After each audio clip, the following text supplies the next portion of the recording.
Where will the Bitcoin price correction end? If you're interested in knowing more about this, please keep watching. You are very welcome to join my WSOT team.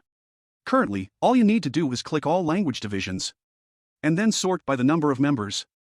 You'll find that our team is currently ranked 8th worldwide, and we even have a considerable lead over the 9th ranked team. So, we warmly welcome you to join our team. According to the competition rules, having more team members gives you an advantage in team-based events. That's why we already have the most members in the Mandarin division. We would be thrilled to have you on our team, competing together to win glory for the Mandarin division and share the $8 million prize pool. Last year, we were the champions in the Mandarin division. So, join our team. Let's talk about the market now. Let's start with the daily chart. Currently, we are aiming to catch this retracement. Where will this downward move finally retrace to? Where will this downward move finally retrace to? What level should we consider entering or trying? First, let's look at the retracements we've had in the past. The price always perfectly hit the Fibonacci levels. First, when talking about retracements, we need to understand which segment the retracements belong to. For example, alright, let's draw a line here. The previous retracement was a drop against the previous upward move. After that, the price continued to rise and broke to a new high. Now, this second retracement is different in its degree compared to the previous one. Therefore, we can't look at it from the same perspective. This retracement needs to be treated differently. And, as it is a correction and a pullback, we'll mark it in yellow, a more vibrant color. Let me explain why I think the white downward move and the yellow downward move are both retracements, but their degrees are different. Well, you can observe this from several perspectives. First, as you can see, this retracement lasted for 16 days, from the highest point to the lowest point. Now, let's talk about the duration of its oscillation. We might need to start counting from here.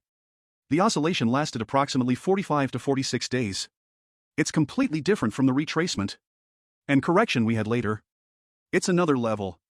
For instance, in the latter part, from the highest point to the lowest point, it took 62 days, significantly longer than the 16 days we saw earlier. Therefore, they are not at the same level of retracement. They are different levels for sure.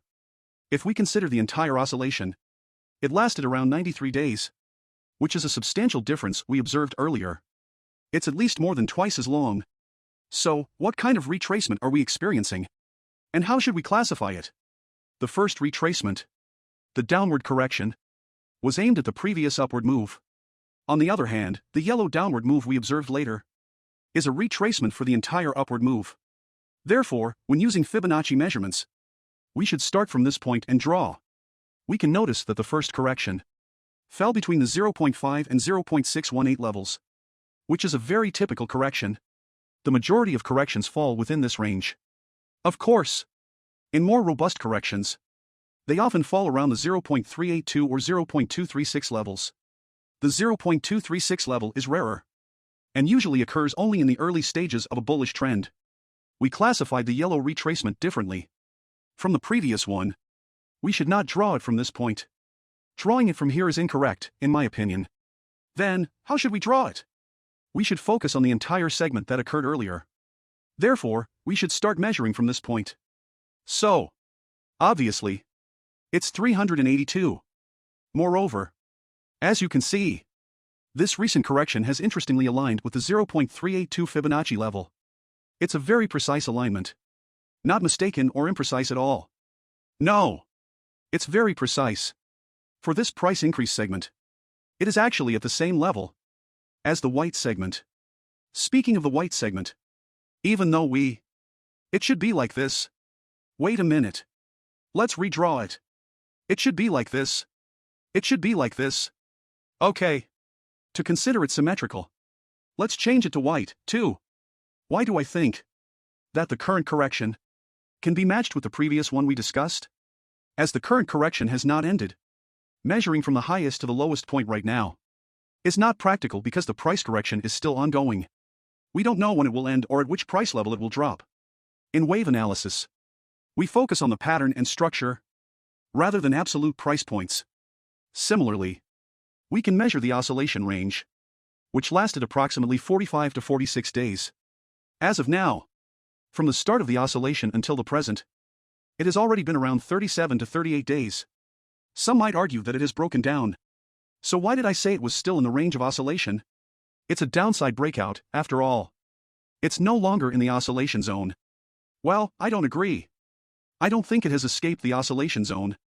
I don't think this recent downside breakout has shattered the entire oscillation. It hasn't. It's still within the oscillation range. Considering the entire price direction together, I believe it is reasonable to do so.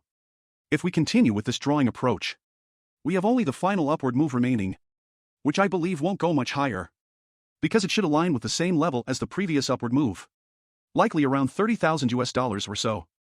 Since the earlier retracement lasted 16 days, how long will this one take? I believe the time for a long position hasn't arrived yet, as the price action hasn't even found the bottom. After discussing that, let's look at the daily chart. We are still observing this segment. After the downside breakout, you can notice several noteworthy points. After the downside breakout, there wasn't an immediate sharp decline. Instead, it broke down and immediately rebounded. The rebound was instantaneous. It wasn't after going through a period of time that it came back. This is a completely different concept. It was instantaneous. Without any significant oscillation. It was an immediate rebound and continued to move along the lower edge of the original S/R reversal level. This kind of downward move, a downside breakout, is not a clean breakout. In a clean downside breakout move, the price should swiftly drop in one go. But this type of downward move, which is not clean, often gets counterattacked. During a retracement, many traders may short or take other bearish actions, making it susceptible to a reversal. I believe that when it experienced a downside breakout, there were likely many traders who went short. If there weren't a significant decline, these traders could end up being sacrificed for the bullish side. It's somewhat similar to what happened at this previous point, where the price broke down the support level. That was too obvious. After the downside breakout, it kept hovering close to the original S/R reversal level, struggling without quickly dropping. In such a situation, you can see that it was eventually counterattacked. Also, on the daily chart, I believe this specific position serves as a classic case. You can see that at this level, there was a clear resistance effect.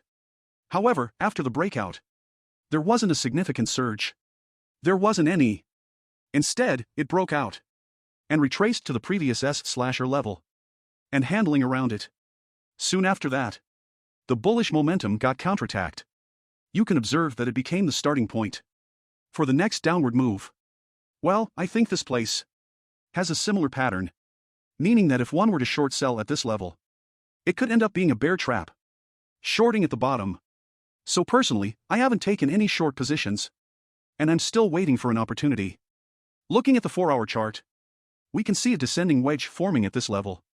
Over here. Here. Regarding this wedge pattern, well, let's take a look at it.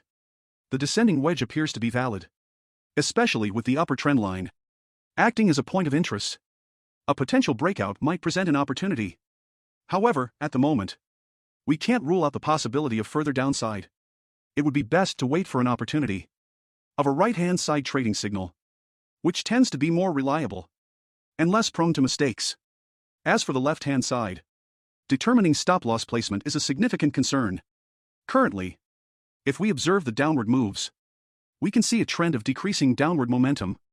If the next downward move becomes even smaller, the wedge pattern will change, and it will look more like a true wedge, like this. On the other hand, if the subsequent downward move becomes longer and extends further, it will turn into a channel. In a channel pattern, there is less directional bias and less inclination toward either the bulls or the bears. So, if we witness the formation of the next downward move, its extent of decline will be a crucial aspect to watch closely. If you are interested in trading, feel free to click any video below and use the Bybit link provided. With a KYC verification and a deposit of $100, you'll immediately receive a Bitcoin contract position worth $1,000. And this is a real contract position, which means if you make a profit, you can withdraw it directly. It's fine if you incur a loss, because the position is essentially free. Alright. Thank you. You're welcome to like and share my videos and subscribe to my channel. Turn on the little bell button to show me your greatest support. Thank you so much. Bye bye.